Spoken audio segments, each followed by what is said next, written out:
All right, folks, this is the final video of our COVID-19 edition of Science 30.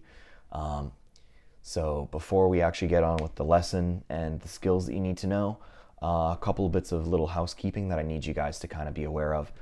Um, First of all, thanks to those of you who managed to keep up with the work. I know initially at the first part, we were a little bit heavy on work, and then I've been trying to lighten it up a little bit.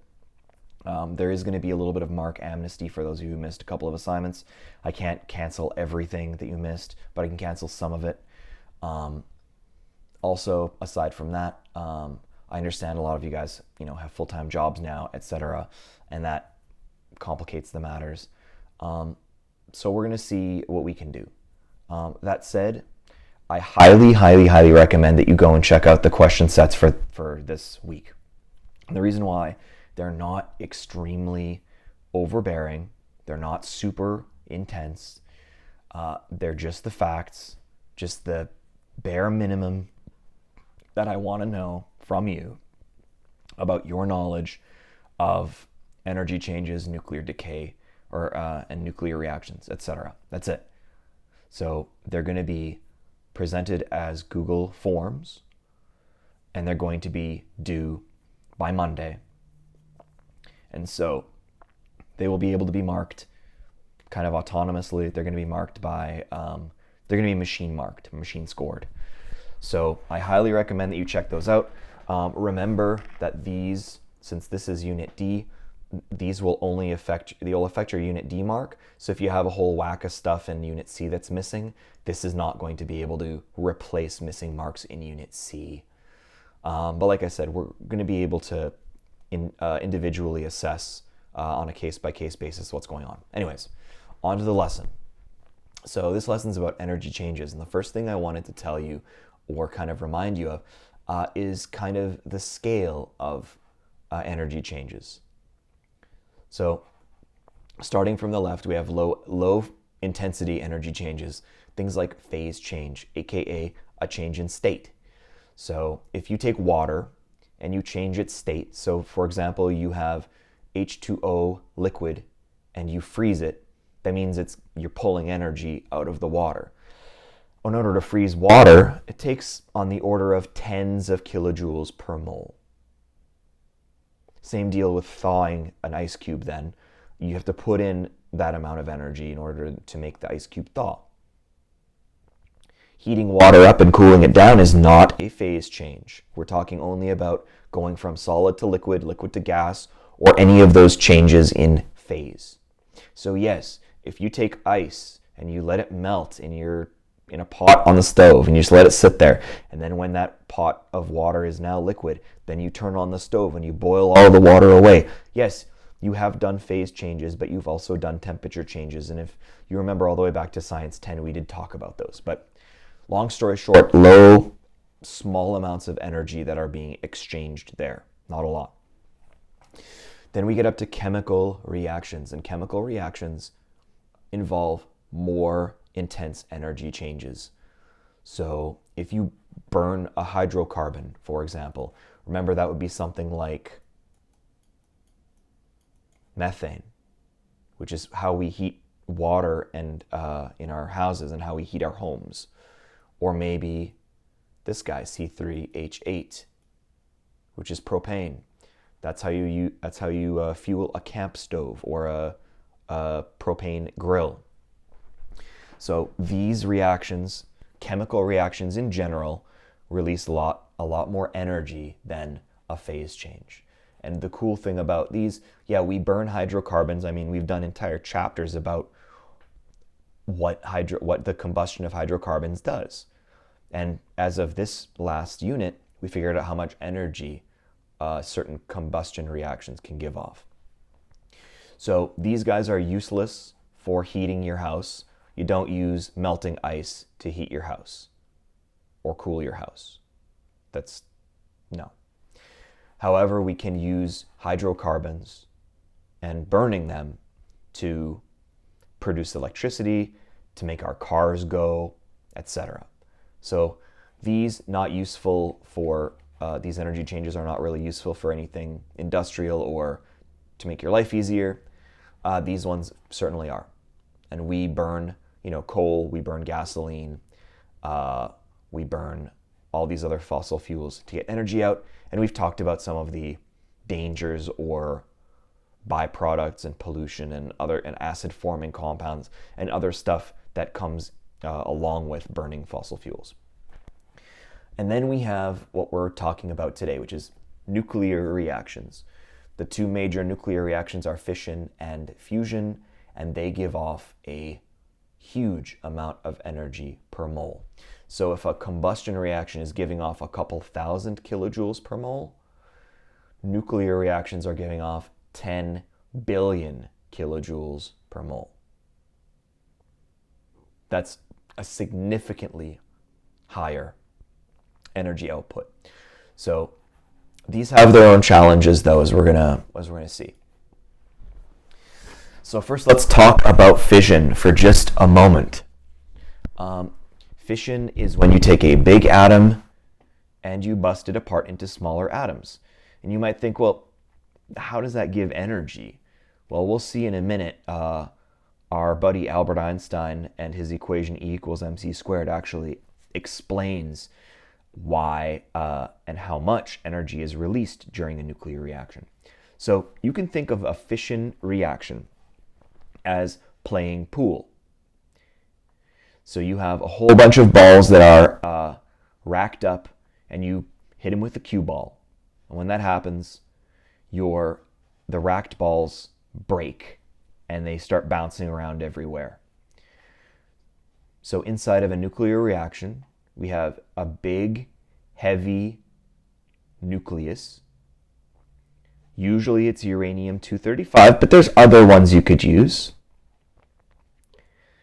And when you hit uranium-235 with a neutron that's got enough energy in it, that neutron is going to basically stick to the U-235 nucleus, form this kind of intermediate, this middle step, and then that middle step is so unstable that the nucleus actually breaks apart into multiple pieces. And so the nice thing about certain kinds of nuclear reactions, especially the fission reactions that we use in nuclear power plants, they release more neutrons than you started with. And you can see these two reactions as well. This one releases 3 neutrons, this one releases 2. The whole point of that is we like these reactions because these neutrons can go and hit other U-235s and keep the nuclear reaction going. Now, the only kind of finicky part about it is that these reactions, when you're doing them inside of a nuclear power plant, you need to make sure that they don't run away on you. In other words, they don't burn out of control. And I say burn, I don't mean on fire, but I mean the reaction shouldn't proceed out of control. But at the same time, you want to moderate or control them in a way where you still get a chain reaction, just not a runaway chain reaction. It's like running on a balance beam or sprinting on a balance beam. You've got lots of energy that's being released, but if you go too far in either direction, your reactor is not going to work. If you suck up too many of these neutrons, you kind of absorb them, then the reaction peters out and then it stops.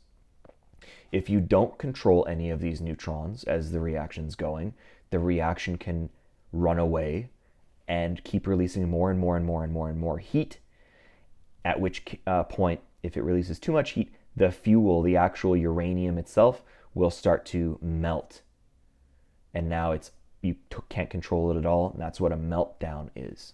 But anyways, the worst part about nuclear reactors, they're generally very, very safe now.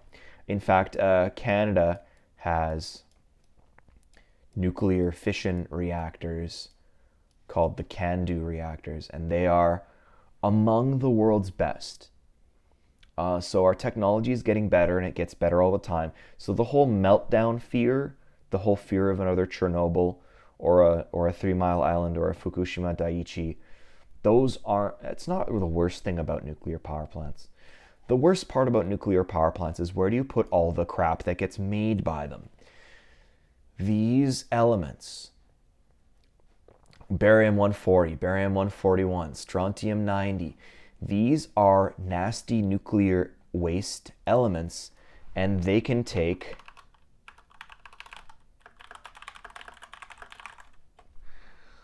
millennia to tens of millennia to break down. So one of the holy grails of fission and of nuclear reactors is finding a way to minimize the waste. And there are other ways that we can do this, unfortunately not in the scope of the class. So that's kind of a little bit of a bummer. I'll put up a video that you can watch or not about another form of reactor that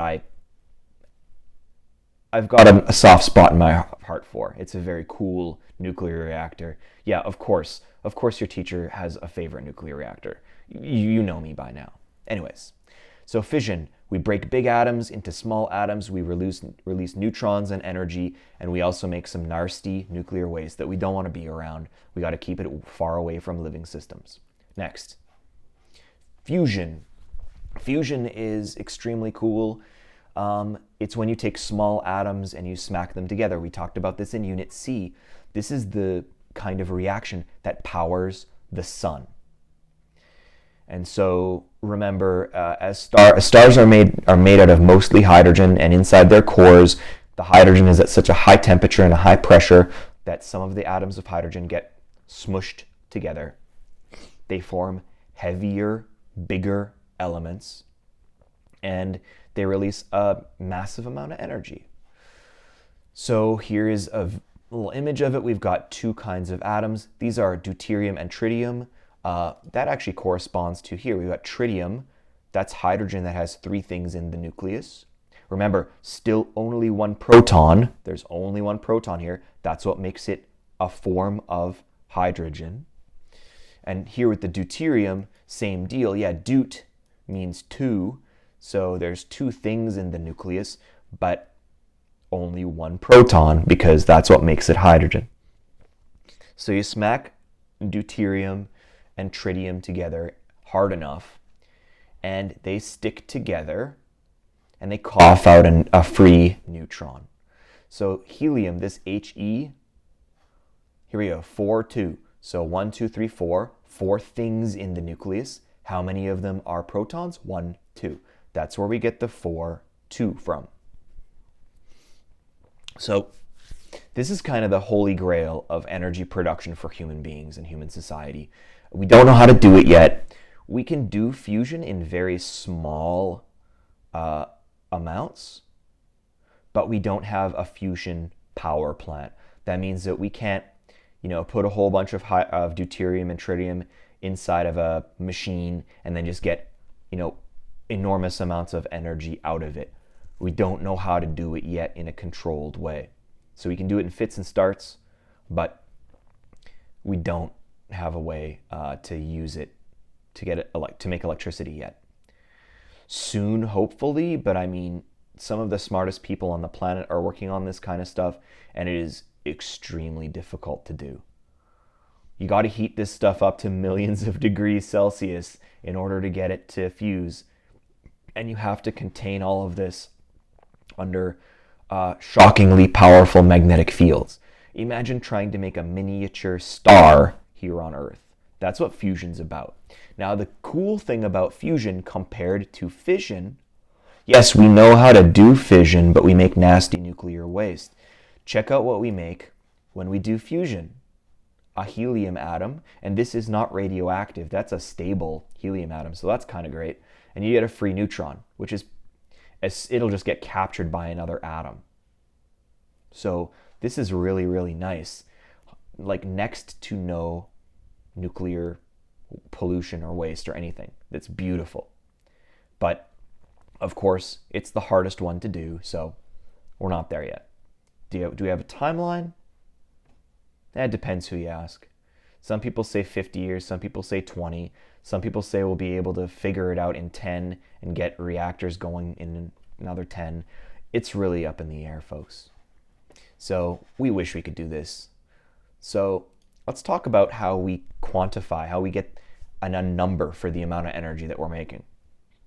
So this comes down to the mass energy equivalence, E equals mc squared. And I'm just going to show you how to use it, and then I'll leave you to your questions. So E is obviously energy, m is the mass change in kilograms, and c squared is the speed of light squared. So we already know the speed of light is 3.0 times 10 to the 8 meters per second. So squaring that gives you 9.00 times 10 to the 16, and the units end up being meters squared per second squared. The reason why this matters is because a joule is 1 kilogram meters squared per second squared. Do we care about that for this class? Not particularly, but it just goes to show that the units actually do matter. We care about them. So what's going to happen in these kinds of reactions is we're going to calculate a mass change. We're going to turn it into kilograms. Then we're going to multiply by 9 times 10 to the 16. That's literally all there is to it. So let's take a look at an easy one first. Let's take a look at a fusion reaction. This is the same fusion reaction that we saw earlier. So what we need to do is find a mass change here. Now, pardon me, what I mean by mass change is a change in mass. That seems pretty self-explanatory, but here's the weird thing. Remember when we talk about chemical reactions, we say, okay, if you put 10 grams of matter into a reaction, you get 10 grams of matter out. Is it all going to turn into product? Maybe not. Maybe. But you put 10 in, you get 10 out. In nuclear reactions, we're going to have an imbalance in the mass. That means that the number of grams that I put in and the number of grams that I get out are going to be not the same. And the question would be, what happened to the mass? And Einstein had the answer. That little tiny change in mass represents a conversion. In other words, the mass turned into a massive, huge amount of energy. So we're going to find the masses of all the stuff at the start, and we're going to subtract all of the masses at the end. This is not Hess's law, folks. We're just finding a difference in mass, and we're going to use our numbers that are over here. So I look for a hydrogen 2. That's a deuterium. Thankfully, it's all in alphabetical order. Boom, there's deuterium. So 2.01410 grams. That's my deuterium. We have to add a tritium. That's 3.01603 grams. And those are our reactants. That's what we're starting with. And I'm going to subtract the products. What did we make? Well, we made 1 mole of neutrons, which is 0.00866 grams. That's from neutron right here. And if you're wondering why they did 10 to the minus 3 kilogram per mole, that's the same as grams per mole. So once we've done all this math, we need to turn our grams into kilograms, but we'll do that in a second. And now we have a helium nucleus. There it is, helium nucleus for 2 helium. And that has a mass of 4.00151 grams. So let's calculate the masses here. So 2.01410 plus 3.01603 gives me 5.03013 grams. And then do the other side. So we have 1.00866 plus 4.00151. And that gives me 5.01017 grams. And this might be a little bit weird because you might be thinking, okay, hold up. I thought that all of the masses of things were to 2 decimal places. In your periodic table, yes. But here, when we're talking about very, we have to be very precise with these numbers in order to get to find that tiny change of energy or mass. So there's going to be a very tiny change in mass here. So I'm doing the math. to find the change in mass, it's a subtraction 5.03016 minus 5.01017. And we get 0.01999. And that's in grams. So we need to turn that into kilograms, and we get 1.999 times 10 to the minus 5 kilograms. So that value, this guy right here, that's my m in E equals mc squared. So now I can plug it in. So E equals, I'm going to put in my m, 1.999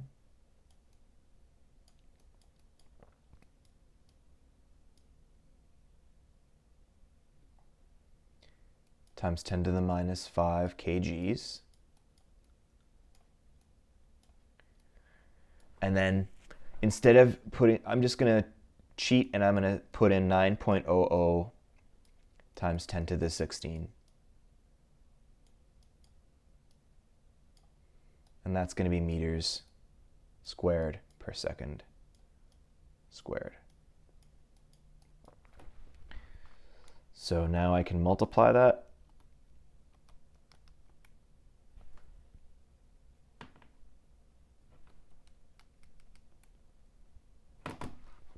And we get 1.799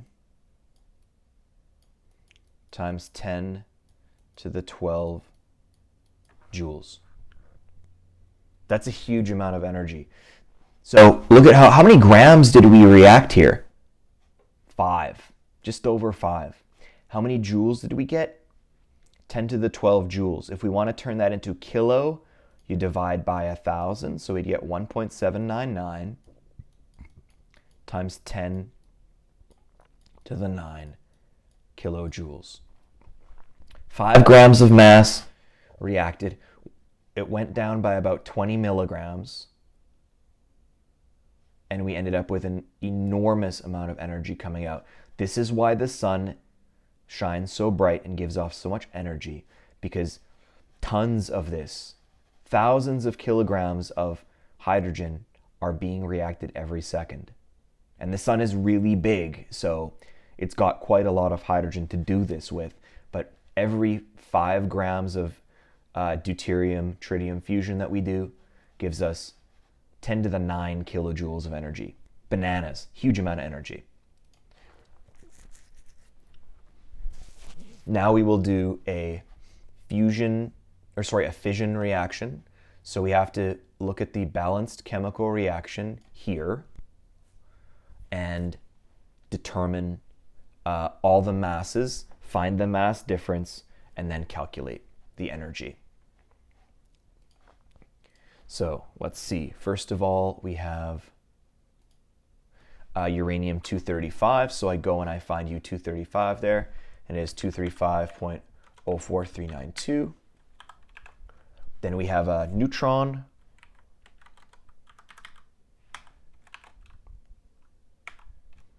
Now we subtract. What are our products? We've got a barium-141. I go and I find barium-141 here. There it is, 140.91441 grams. Then we have a krypton-92, which is, where is it? 91.926 grams. And then we have 3 times 1.00866. Why is it 3 times that? How many neutrons do we have? 3. So let's do the math here and find our mass difference. 04392 plus 1. So my first number is 236.05258. Oops. 236. And now I'm just going to simply add up all the products.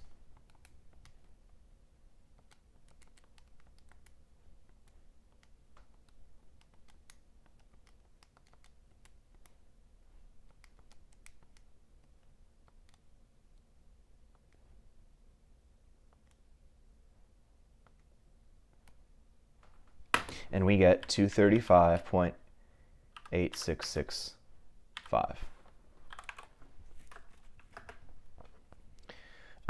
So there's a difference. They're not the same masses at the start and the ending. That's the whole point. So minus that.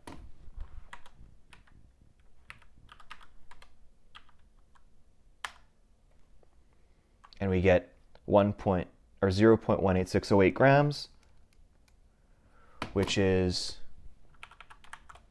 1.8608 times 10 to the minus 4 kilograms.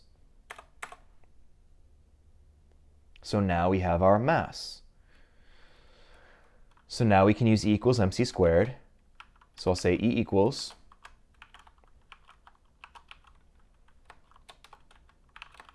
times 10 to the minus 4 kilograms.